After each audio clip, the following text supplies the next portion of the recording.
16장 1절로 11절까지입니다.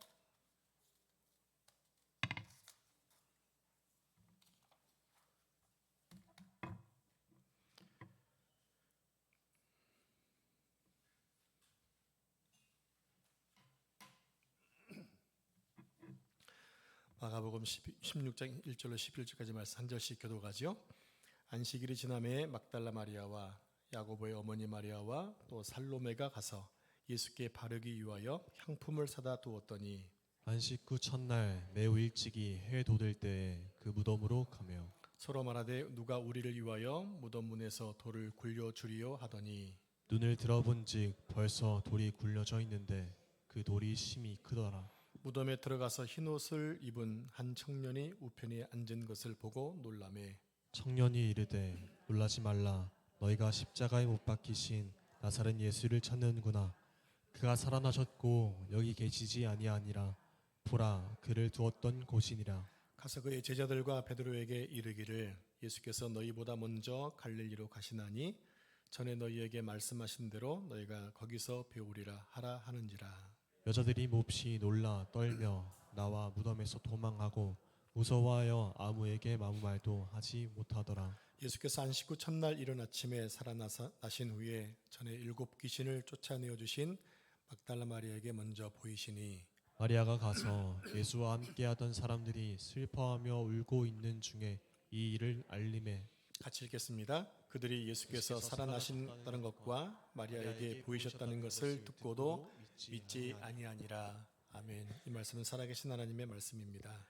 아멘. 할렐루야. 네, 우리 주님께서 부활하신 부활의 아침입니다. 사망 권세를 이기시고 부활하신 축복된 아침이죠. 여러분에게도 부활의 소망이 있기를 축복합니다. 여러분은 부활을 100% 믿으시나요? 참 믿음이 너무 좋으세요. 정말 100%죠? 무엇을 근거로 그렇게 확신하십니까? 네, 그렇습니다. 솔직히 죽은 사람이 다시 살아난다고 하는 것은 상식적으로 또 과학적으로 있을 수 없는 일입니다. 그런데 우리는 상식적이지도 않고 과학적이지도 않은 것을 믿고 있습니다. 우리가 허황된 것을 믿는 것이 아니라 상식적이고 상식적이고 과학적인 것 이상을 믿고 있다는 얘기입니다. 그게 바로 예수님의 부활인 거죠. 그것이 헛된 것이 아니라고 하는 것을 성경을 통해서 우리가 믿고 있기 때문에 그렇게 주장할 수가 있는 것입니다. 하나님이 천지를 창조하신 것, 그리고 예수님이 우리 죄를 위해 십자가에 달려 죽으시고 다시 살아나셨다고 하는 정확하고 명백한 기록을 통해 우리 믿음을 가지고 있는 것입니다. 여러분, 예수님의 부활은 우연한 사건이 아닙니다. 그렇다고 우발적인 사건도 아닙니다. 예수님의 부활은 이미 성경에서 예고한 것이었고 그대로 성취된 것입니다. 예수님은 제자들에게 3번이나 당신의 부활에 대해서 언급하신 적이 있었습니다. 그 중에 하나를 보시겠습니다. 마가복음 8장 31절입니다. 같이 합독하죠. 시작. 인자가 많은 고난을 받고 장로들과 대제사장들과 서기관들에게 버림받으여 죽임을 당하고 사흘 만에 살아나야 할 것을 비로소 그들에게 가르치시되 네, 예수님은 제자들에게 당신의 부활을 말씀하십니다. 사흘 만에 살아나리라. 사흘 만에 살아나리라. 그리고 예수님은 당신의 말씀대로 살아나셨습니다. 만약에 예수님이 부활을 3번이나 예언하셨는데 부활하지 않았다면 예수님은 거짓말장애입니다. 그런데 3번을 말씀하시고 정말 살아나셨다면 예수님은 진리이신 것입니다. 그래서 예수님의 부활이 없으면 기독교는 존재할 수가 없는 겁니다.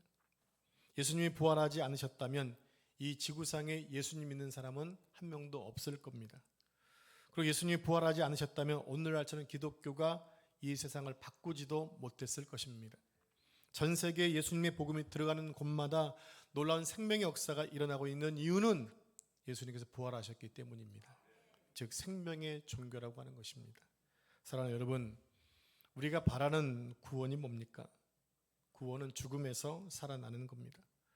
그렇다면 우리를 구원하기 위해서는 구원자는 반드시 죽음을 정복해야만 합니다.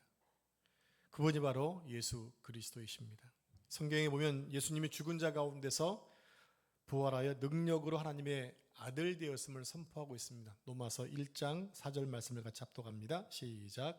성결의 영으로는 죽은 자들 가운데서 부활하사 능력으로 하나님의 아들로 선포되셨으니 곧 우리 주 예수 그리스도시니라. 네, 우리는 죽음을 이기시고 우리를 살리신 예수님을 구원자로 믿습니다. 그러므로 예수님의 부활은 너무나 중요한 것입니다. 왜냐하면 예수님이 구원자가 되시려면 반드시 죽음에서 다시 살아나야만 하기 때문입니다. 저는 오늘 부활주일의 두 가지를 생각해 보려고 합니다.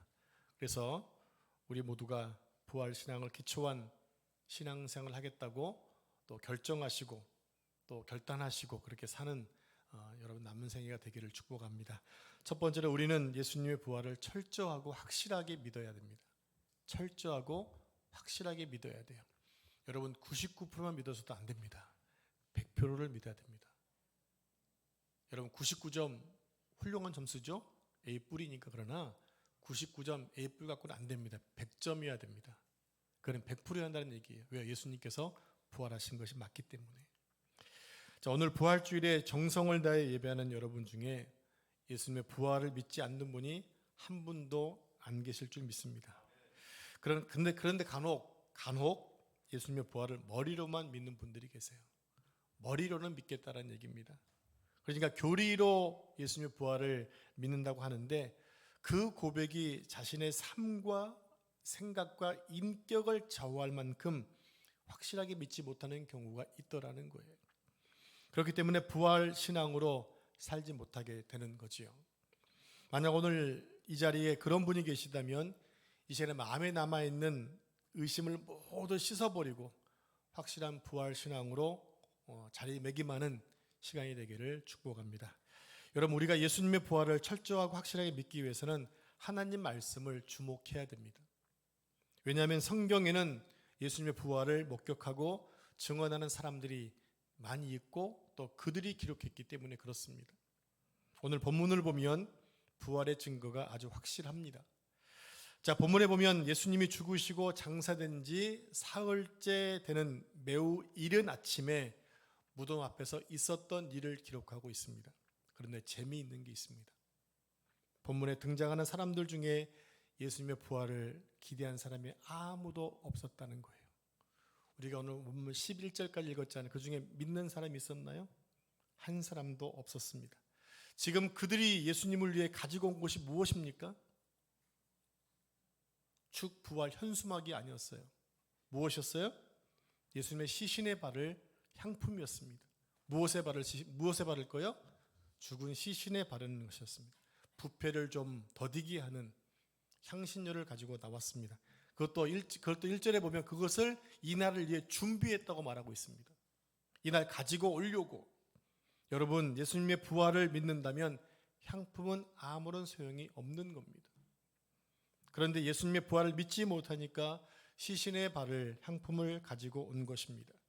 더 어이가 없는 것은 제자들은 아예 무덤에 오지도 않았다라는 거예요. 예수님이 며칠째 되는 날 부활하신다고요? 3일째 되는 날에. 그러면 지금 여자들처럼 제자들도 오는 게 정상입니다. 예수님은 제자들에게 당신의 부활을 3번이나 말씀하셨는데 부활을 기대하고 찾아온 자는 한 명도 없었다는 겁니다. 예수님의 말씀을 기억하고 셋째 날 이른 아침 무덤 밖에서 부활의 주님을 기다리며 축 부활 현수막을 두고 있는 제자가 한 명도 없었다라는 거예요. 제자들은 무덤이 비었다고 그리고 예수님이 살아났다고 하는 천사의 말을 들은 여자들의 증거를 믿지 않았습니다. 권사님, 예수님 부활하셨대요. 그럴 리가. 베드로 사도님, 예수님 부활하셨다니까요. 무덤에 비어 있어요. 에이, 그럴 리가. 지금 이런 상황이란 얘기입니다. 그러니까 오늘 본문에는 예수님의 부활을 기대하지 않았던 사람들, 그리고 예수님이 부활했다는 증거를 듣고도 믿지 않는 사람들만 등장하고 있습니다. 여러분 사복음서에는 모두 예수님의 부활을 기록하고 있죠. 그래서 공통점이 뭐냐면 예수님의 부활을 기대했던 사람들이 아무도 없었다라는 거예요. 부활을 아무도 안 믿은 것입니다. 왜 그랬을까요? 상식적이지 않거든요. 과학적이지 않거든요. 죽은 사람이 살아나는 것 있을 수 없는 일이거든요. 그런데 우리가 성경을 좀 더 자세히 보면 사복음서를 보시면 죽은 사람이 살아나는 경우가 있어요, 없어요? 몇 차례 있죠? 몇 차례 있죠? 4차례가 있습니다. 4차례. 자, 나사로 살리시고 야이로의 딸을 살리시고 그리고 나인성 가부의 아들을 살리시고 또 하나는 뭡니까? 예수님이 운명하셨을 때 무덤을 깨고 살아난 사람이 있었다고 성경은 증거하고 있어요. 4차례가 있었거든요. 그것이 얼마나 기적 같은 일입니까? 예수님이 죽었던 자들을 살리셨을 때 제자들이 다 보았습니다. 그러니까 제자들이 그것을 기억했다면 예수님의 부활을 충분히 믿을 수도 있었다는 것인데 믿는 사람이 없었다고 하는 거예요. 여러분, 그것이 우리에게 위로가 되지 않나요? 예수님의 제자들도 못 믿었는데 뭐 나에게 믿음 없는 것 괜찮지 않을까? 그런데 본문을 보면 한 명의 여자가 끝까지 무덤을 떠나지 않고 무언가를 찾고 있습니다. 무엇을 찾고 있었습니까? 예수님의 시신입니다. 여인이 찾고 있던 것은 부활하신 예수님이 아니라 예수님의 죽은 시신이었다고요. 그녀도 예수님의 부활을 믿지 않았던 겁니다. 그 여인에게 예수님의 죽음은 너무나 큰 슬픔이었고 충격이었습니다. 지금 예수님의 시신마저 없는 겁니다. 이 여인은 너무너무 속상했습니다. 너무너무 속이 상해서 여기저기 둘러보며 예수님의 시신을 찾고 있는 것입니다. 그러다가 그 여인은 부활하신 예수님을 만나게 되는 축복을 누리게 됩니다. 여러분, 그 여인이 누군지 아시죠? 누구신가요? 시작. 막달라 마리아. 그 여인은 7 귀신이 들렸다가 치유받은 여인으로 그 이후에 예수님을 너무너무 사랑하고 예수님을 수종드는데 제일이었던 여자였습니다. 그래서인지 모르지만 부활하신 예수님은 그 마리아에게 가장 먼저 나타나세요. 수제자 베드로도 아니고 귀신 들렸다가 치유받은 막달라 마리아에게 가장 먼저 당신의 부활의 몸을 보여주셨다고요. 얼마나 영광됩니까? 자, 우리 11절 말씀을 같이 합독하겠습니다. 시작. 그들은 예수께서 살아나셨다는 것과 마리아에게 보이셨다는 것을 듣고도 믿지 아니하니라. 예, 부활하신 예수님을 만난 마리아가 제자들에게 달려갑니다. 예수님이 부활하셨다고 전합니다. 제자들은 통 믿지를 못합니다. 왜 제자들이 제자들이 믿지 않았던 것일까요?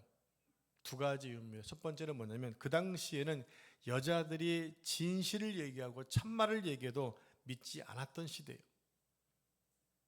성경 당시가 그랬습니다.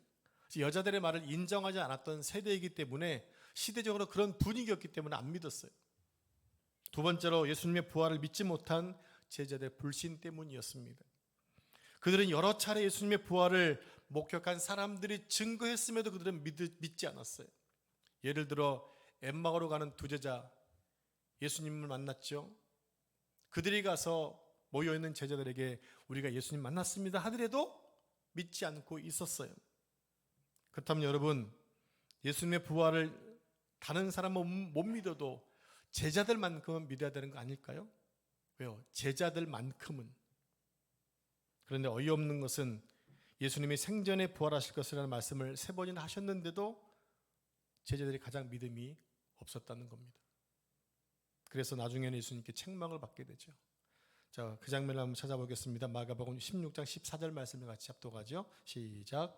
그 후에 11 제자가 음식 먹을 때에 예수께서 그들에게 나타나사 그들의 믿음 없는 것과 마음이 완악한 것을 꾸짖으시니 이는 자기가 살아난 것을 본 자들의 말을 믿지 아니함일러라. 여러분, 예수님이 왜 제자들에게 나타나셔가지고 그들을 혼내셨을까요? 저의 믿음 없는 것, 그리고 믿지 않으려고 하는 완악함 때문에 예수님이 책망을 하셨습니다. 그러면 오늘 우리 가운데 아직도 부활에 대한 믿음이 없다면 혼날 준비를 하셔야 됩니다. 왜냐고요? 예수님의 부활을 성경이 증거하고 있잖아요. 여러분들 하나님을 믿는 사람들이잖아요. 성경의 진실임을 믿지 않아요. 근데 성경을 보고 있으면서도 부활의 얘기를 많이 들으면서 아직 못 믿겠다면 믿음이 없는 거니까 혼나야죠. 어떻게 해야 됩니까? 어떻게 해야 더 믿음이 생길까요? 여러분, 성경을 통해서 그 답을 찾아내지 못하면 우리의 믿음은 잘못될 수도 있다는 것입니다.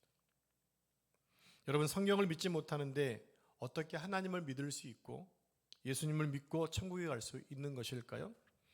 그렇게 성경을 믿지 못하겠다는 사람들을 위해 성경은 매우 역사적으로 기록을 해놨어요. 족보 이야기가 그렇습니다. 있는 사람들의 이야기입니다.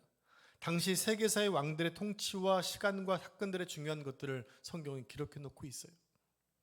이것은 성경은 허구가 아니라 사실임을 증명하고 있는 것입니다. 그런데도 그걸 못 믿겠다면 방법이 없는 거지요. 어떤 사람은 성경이 신화라고 얘기합니다.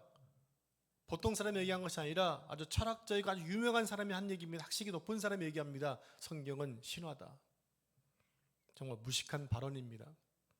성경을 읽어보지 않았기 때문에 그렇게 말하는 것입니다.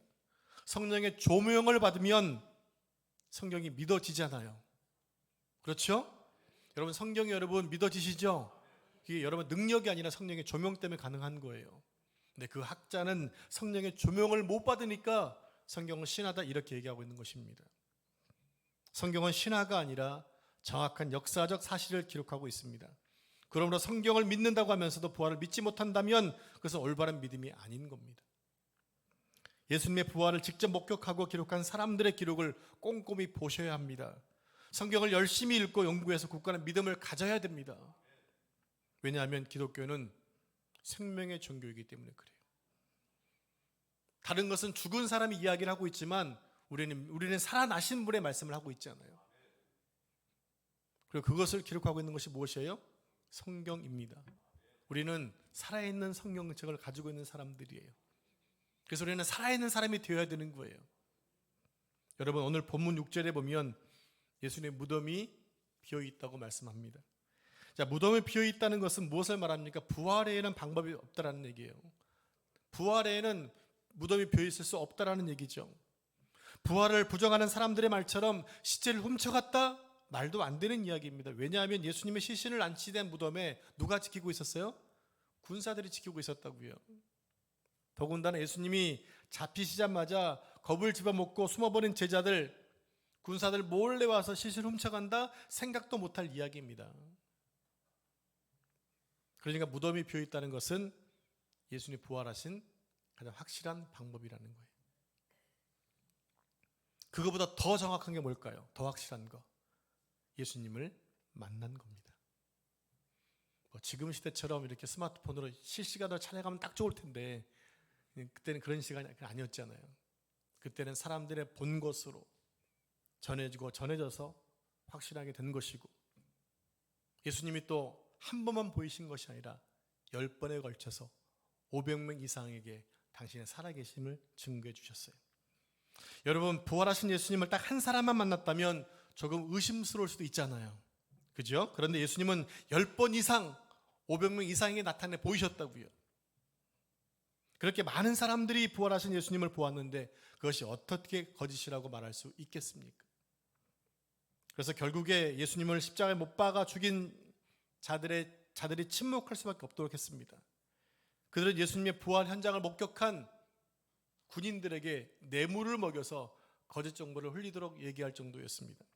그러나 예수님의 부활 소식을 접한 사람들이 예루살렘 거리에서 외치는 부활 소리를 잠재울 수가 없었다는 얘기입니다. 그리고 예루살렘 도시에 예수님의 부활을 믿는 사람들의 모임인 교회가 생기기 시작을 했습니다. 만약 예수님의 부활이 사실이 아니라면 어떻게 그렇게 수천 명, 수만 명의 사람들이 모여서 예수님을 예배할 수 있었을까요? 여러분, 예수님의 부활은 꾸며낸 이야기가 아닙니다. 예수님의 부활은 명백한 사실입니다. 우리 예수님은 분명히 부활하셨습니다.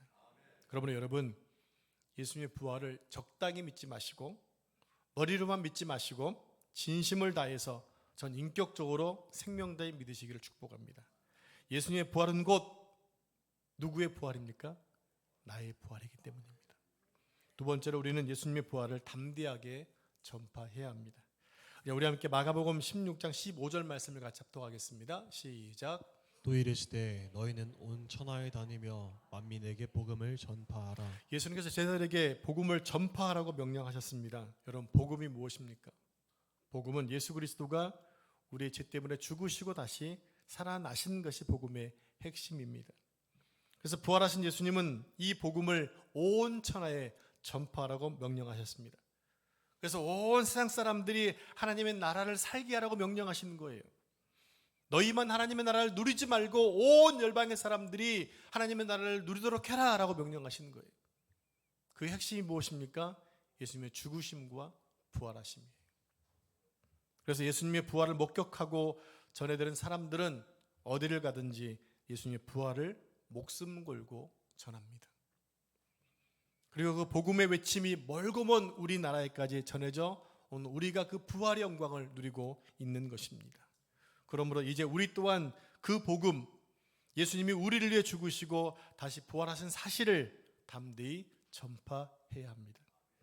오늘 예배 후에 나가실 때 2개의 달걀을 받으실 텐데 1개만 드시고 1개는 반드시 전도용으로 사용하시면서 예수님이 당신 때문에 부활했습니다라고 전해주시기 바랍니다. 3분만 대답하시네요. 여러분, 인간에게는 역사를 보는 2가지 안목이 있습니다. 하나는 이 세상의 죽음과 고통과 제약과 온갖 부정들, 그리고 전쟁과 기아와 고통을 놓고 세상을 보는 안목입니다.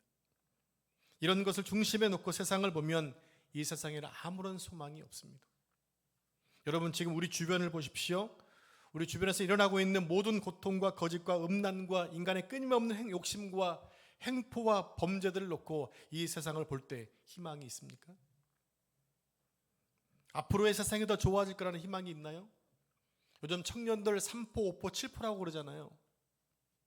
청년들에게 소망이 없어서 7개 다 포기하고 산다는 거예요. 연애, 직장, 결혼, 출산, 집, 아예 생각하지 없는 시대라는 거예요. 청년들에게 희망이 없는 세대예요. 희망이 보이나요? 희망이 안 보입니다.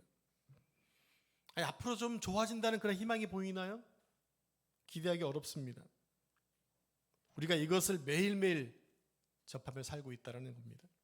아, 이 세상은 더 이상 희망이 없구나. 그러나 역사를 보는 또 다른 안목이 있습니다. 그것은 부활하신 예수님을 출발점으로 보는 것입니다. 예수님의 부활을 놓고 이 세상을 보면 죄는 반드시 정복될 것입니다. 그리고 이 세상의 모든 악은 부활하신 예수님의 능력 안에서 심판받게 될 것입니다. 그리고 사망 권세도 반드시 정복될 것입니다. 그리고 무엇보다 부활의 영광을 아는 사람은 인생 자체가 다를 수밖에 없는 거예요. 부활의 영광을 아는 사람은 어떤 일로 일비하지 않습니다. 세상의 문제가 별로 중요하지 않은 거예요. 그러나 부활의 영광을 모르면 이 세상 것에 집중할 수밖에 없습니다. 왜요? 부활의 영광을 모르기 때문에. 그런 사람은 이 세상에서 땅만 넓혀갑니다. 돈을 모으는 데 집중하고 권세를 모으는 데 집중하고 명예를 얻는 데 집중합니다. 왜요? 부활의 영광을 모르기 때문에. 영원한 생명을 모르기 때문에 그렇습니다. 그럼 우리가 이 땅을 살면서 아파트 평수 넓혀가는 것이 목적이 되어서는 아닙니다. 되어서는 안 됩니다. 천국의 상급을 쌓는 데 집중하셔야 돼요. 왜냐하면 우리의 소중한 시간을 낭비하지 않기 위해서 이 땅에 가지고 있는 모든 부유함과 명예와 권세를 가지고 가는 게 아니잖아요. 다 놓고 가잖아요. 그때 하늘나라에 갔을 때는 이 땅에서는 열심히 살았던 것에 대한 상급을 가지고 살게 될 텐데 이 땅에 것만 집중했다면 하늘나라 상관없는 삶을 살았다면 너무나 아쉬울 거예요. 여러분, 사람은 3번 산다고 말하잖아요. 제가 장례식장 가면 가끔 하는 말인데 사람은 3번 산다고 합니다. 태생과 일생과 영생입니다. 우리는 이미 태생을 살아왔고 지금 일생을 살고 있고 나중에 영생을 살게 될 겁니다. 태생은 모태에서 평균 10개월을 삽니다. 그 때가 되면 태어나서 일생을 살죠. 아이가 엄마 뱃속에 있을 때 이 세상에 일생이 있다는 것을 전혀 모르지만 혹시 여러분들은 엄마 뱃속에 있을 때 일생 있는 거 알고 계셨나요? 저는 기억이 안 나더라고요. 그런데 그 아기는 일생을 살기 위한 준비를 자기도 모르게 해나가고 있어요. 세상을 봐야 되기 때문에 눈이 생겨나고 물건을 만져야 되기 때문에 손이 생겨나고 열심히 걷고 뛰어야 되기 때문에 발이 생겨납니다. 그렇게 이 세상에 살만한 모든 것이 완성되면 아기는 그때 응애하고 태어나는 거예요. 그런 다음부터 일생을 삽니다. 그런데 여러분, 일생은 시간이 정해져 있는 게 아니에요. 태생은 보통 10개월 평균의 시간이 있지만 일생은 시간이 정해져 있지 않아요. 성경 시대에 보면 900살을 넘게 사신 분도 계셔요. 요즘 보통 평균 한 80 이상은 사시는 것 같더라고요. 근데 중요한 게 있습니다. 모태에서는 후에 일생이 있다는 것을 저는 모르지만 일생을 사는 우리에게는 영생이 있다는 말을 듣고 있습니다. 복음을 통해서 전달받은 것입니다. 그래서 그 복음을 받아들이고 예수님을 구주로 믿으면 영생을 살게 되는 겁니다. 근데 영생을 살려면 어떻게 해야 됩니까? 영생을 살려면 어떻게 하셔야 돼요? 죽어야 됩니다. 그러므로 우리 성도는 죽는 것을 두려워하시면 안 돼요. 중요한 것은 어떻게 살다가 죽느냐가 중요해요. 그래서 멋지게 살고 멋지게 죽어야 됩니다. 값어치 있게 살고 값어치 있게 죽어야 한다는 얘기입니다. 다만 주님이 부르시는 그날까지 열심히 신앙생활을 하셔야 됩니다. 부활의 생명을 가지고. 그게 복된 인생입니다. 그리고 나중에 하나님이 부르시면 우리는 부활하여 영생을 살게 될 것입니다. 우리가 영생을 살기 위해서는 일생을 복음으로 정말 잘 살아내야 됩니다. 그럼 나중에 때가 되면 예수님처럼 부활하여 영생의 삶을 누릴 수 있기 때문에 그렇습니다. 그러나 그렇지 않고 자기 마음대로 살았다가는 비참한 최후를 맞게 될 것입니다. 사도 바울은 부활하신 예수님을 만나자 이런 고백을 합니다. 예수님은 부활의 첫 열매가 되셨다. 그럼 첫 열매가 뭘까요? 똑같이 계속해서 똑같은 열매를 맺게 된다는 이야기입니다. 그 말은 예수님이 부활하신 것처럼 예수님 믿는 모든 사람들은 예수님처럼 똑같이 부활하게 될 것임을 말씀하고 있는 거예요. 이 엄청난 축복, 이 엄청난 은총 안에 오늘 우리가 살고 있습니다. 너무 감사하지요. 부활하게 된다는 약속입니다. 그럼 우리는 이제 부활 생명을 가진 자로서 부활 생명을 가진 자로 살아야 합니다. 그렇게 살라고 오늘 우리 주님은 우리를 구원하여 주신 것입니다. 장자옥 목사님이라는 분이 쓰신 책이 있는데 마지막 남은 생명이라는 책에 이런 내용이 기록되어 있습니다. 이 글에는 2명의 사형수에 대한 이야기가 쓰여져 있는데 오래전 군 형무소, 군대 형무소는 좀 다르거든요. 군 형무소에 2명의 사형수가 있었습니다. 한 사람은 전방에서 총기를 난사하다가 민간인을 실수로 죽인 것 때문에 잡혀서 사형을 언도받았고, 또 한 사람은 월남전에 참전했다가 분노를 참지 못해 동료를 죽여서 사형 선고를 받아 형 집행 날을 기다리고 있었습니다. 그 중에 한 사람이 형 집행 날짜가 가까워지자 마지막 소원이 생겼습니다. 그 소원은 죽기 전에 고기를 실컷 먹어보는 거였어요. 그런데 그 누구도 그의 소원을 들어주지 못했습니다. 그래서 그는 기발한 생각을 하게 됩니다. 그것은 자기가 죽고 나면 자신의 시신을 대학병원의 해부용으로 파는 것입니다. 보통 기증을 하잖아요. 근데 이 사람은 팔았습니다. 그래서 10만 원을 성금으로 받았습니다. 그 돈으로 먹고 싶은 고기를 실컷 사 먹었다는 얘기입니다. 근데 겨우 고작 3만 원어치밖에 못 먹었더라는 거예요. 10만 원어치 먹고 싶었는데 3만 원어치밖에 못 먹었대요. 그 모습을 지켜보고 있던 다른 사형수가 이렇게 말했습니다. 야, 내 소원대로 고기를 실컷 먹었으니 맛이 참 좋았겠구나. 그래서 고기를 먹은 사형수가 이렇게 말합니다. 무슨 맛은 무슨 맛?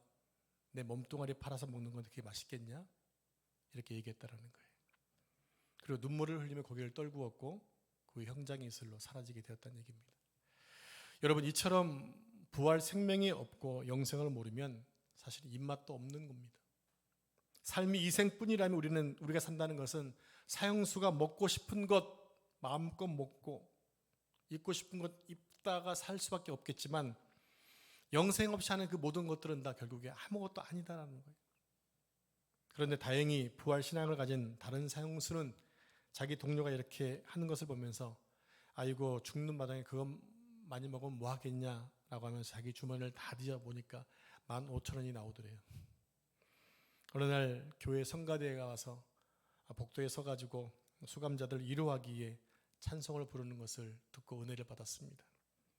그러면서 사형수가 직접 나가서 15,000원을 성가대원에 주면서 이렇게 얘기했습니다. 나는 이제 곧 죽습니다. 이것이 내가 가진 전부인데 좋은 일을 좀 써달라고 하면서 15,000원을 줬습니다. 그때 마침 그때가 마침 형무소 교회를 건축하고 헌당식을 앞두고 있었는데 그 돈을 보태서 강대상을 마련했다라는 거예요. 여러분 지금의 15,000원 작지만 이게 한참 전 얘기니까 조금은 컸던 것 같습니다. 그리고 헌당식 날 설교하시는 목사님이 이렇게 말씀하셨습니다. 이 강대상은 여러분 가운데 지금 앉아있는 한 사형수가 죽기 전에 그가 가지고 있던 모든 돈을 모아서 그것을 보태어 이 강대상을 마련한 것입니다. 이렇게 말했습니다. 그때 설교를 들은 많은 사람들이 감동의 눈물을 흘렸다고 합니다. 이 사실이 법무부에 전해졌고 그 사형수는 무기징역으로 감형이 되었다는 실제 있는 이야기입니다. 여러분 부활신앙은 바로 이런 겁니다. 인생 무상을 살고 하늘나라를 인생 무상을 알고 하늘나라를 소망하며 사는 거예요. 이 땅의 것은 영원하지 않잖아요. 근데 영원한 것처럼 살고 있잖아요. 그러니까 미련을 못 버리고 있는 거예요. 사랑하는 여러분, 제자들도 처음에는 예수님의 부활을 믿지 못했습니다. 혹시나 여러분 가운데 아직 부활을 믿지 못하시는 분이 계실 수도 있습니다. 그러나 희망을 가지십시오. 제자들도 처음에는 안 믿었으니까. 근데 이제서야 이 말씀을 듣고 내가 부활을 믿게 되면 나에게도 부활의 소망이 싹트게 되는 거고 부활 생명이 있게 되는 것입니다. 여러분 예수님은 부활하셨습니다. 그리고 우리도 부활할 것입니다. 그러므로 이 땅에 사는 동안 부활신앙으로 멋지게 사셔야 합니다. 천국을 바라보는 눈으로 사셔야 합니다. 그 삶이 기가 막힌 축복의 삶입니다. 우리 옆 사람에게 이렇게 축복하며 설교를 마치겠습니다. 부활신앙으로 사시기 바랍니다.